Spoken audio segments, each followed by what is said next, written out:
It's a Saturday morning, and you're standing in the middle of a popular fast fashion or big box retail store. You're holding a crisp white t-shirt that costs exactly $5. You look at the price tag, then at the shirt, and you think to yourself, this is an absolute steal. You feel a small rush of victory, a sense that you're winning at the game of capitalism, because you're getting high-quality utility for the price of a latte.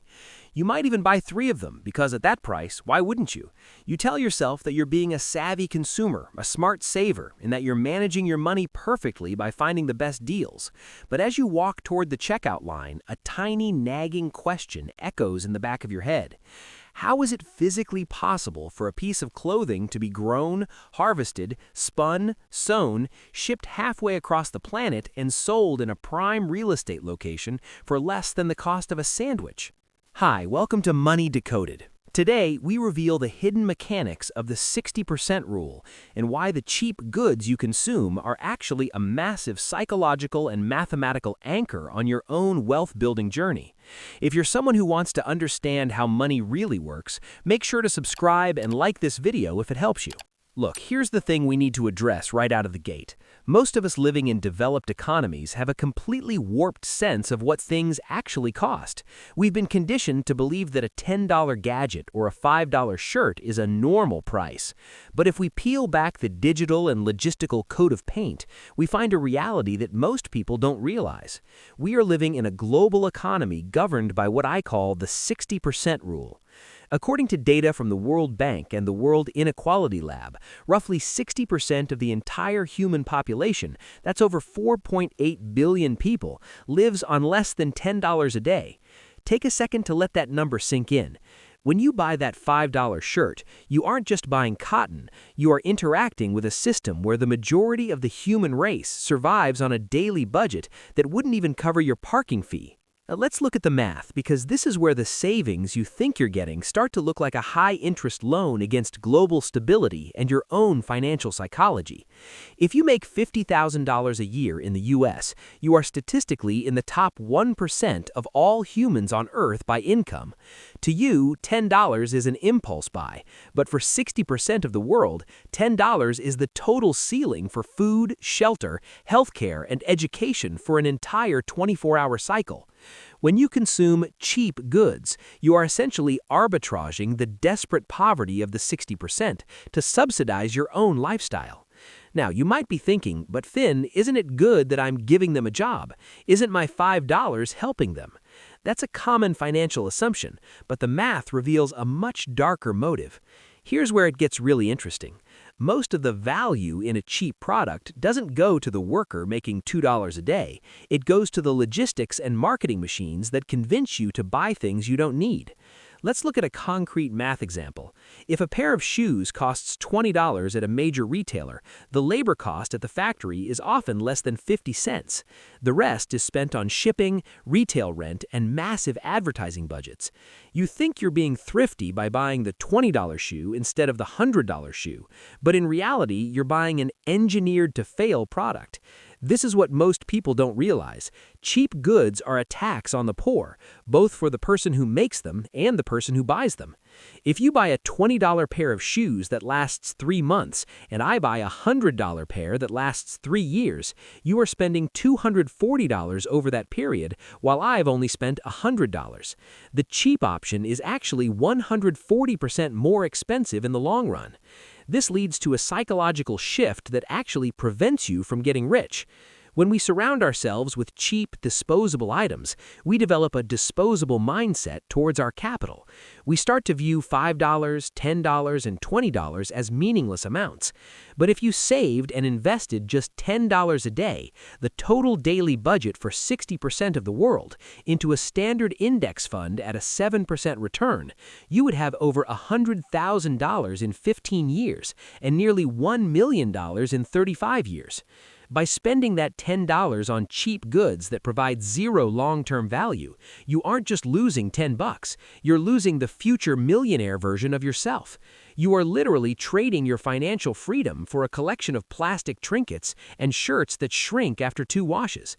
Now, you might be thinking, I'm just one person, what am I supposed to do about global poverty? I hear you. This isn't about guilt, it's about decoding the machinery of your own wealth.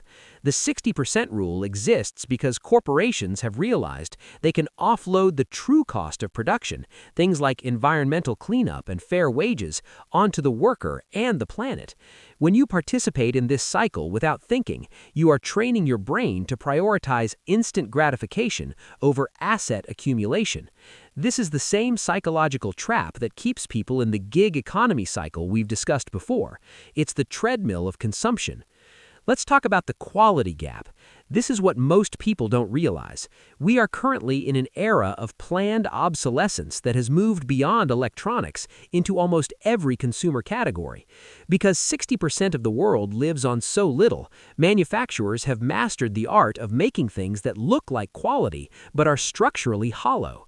They use fast decay materials to ensure you have to return to the store. If you buy a cheap $300 sofa instead of saving for a $1,500 kiln-dried hardwood, your sofa will replace that sofa 3 times in a decade. You've spent $900 and have zero resale value. The wealthy person spent $1,500 once, and 10 years later, that sofa is still worth $800 on the secondary market.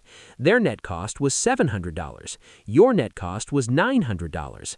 The cheap option made you poorer by $200 and left you with a pile of sawdust in a landfill.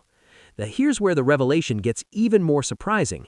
The 60% rule doesn't just affect the people making the goods, it suppresses your wages too. When companies can move production to a place where people live on $10 a day, they lose the incentive to innovate or pay you more in a developed economy. It creates a race to the bottom, where the only thing that matters is the lowest possible price point. This is why many side hustles feel like a dead end. You are competing with a global floor of $10 a day.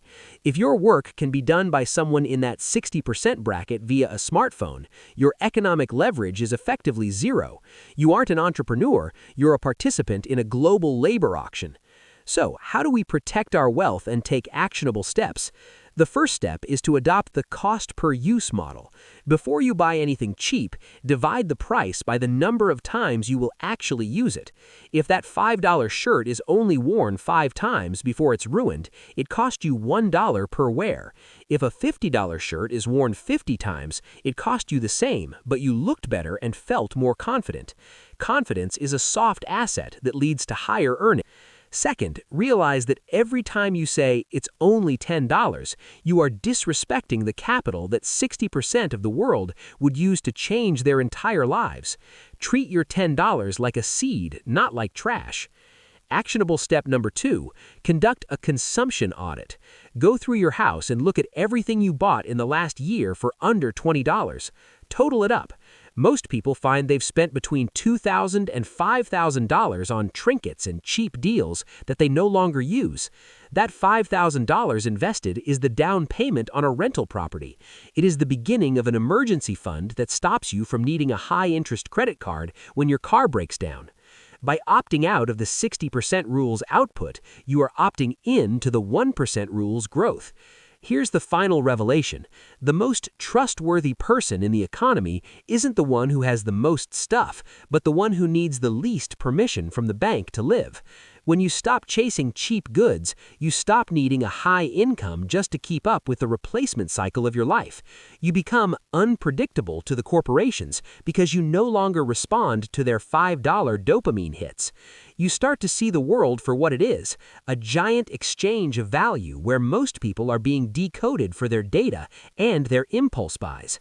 Take your power back by valuing your time and your capital.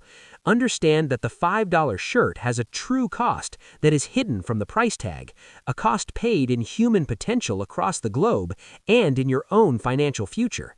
Stop being a passive consumer in a warehouse of cheap illusions. Realize that wealth isn't about how much you can buy, it's about how much you can own and how much freedom that ownership provides. Take control of the math. Realize that $10 a day is a fortune for most, and it should be a fortune for you too, if you use it to build assets instead of buying trash. The road to wealth isn't paved with deals. It's paved with the discipline to realize that if something is too cheap, you aren't the customer. You're part of the machinery being exploited. Money Explained.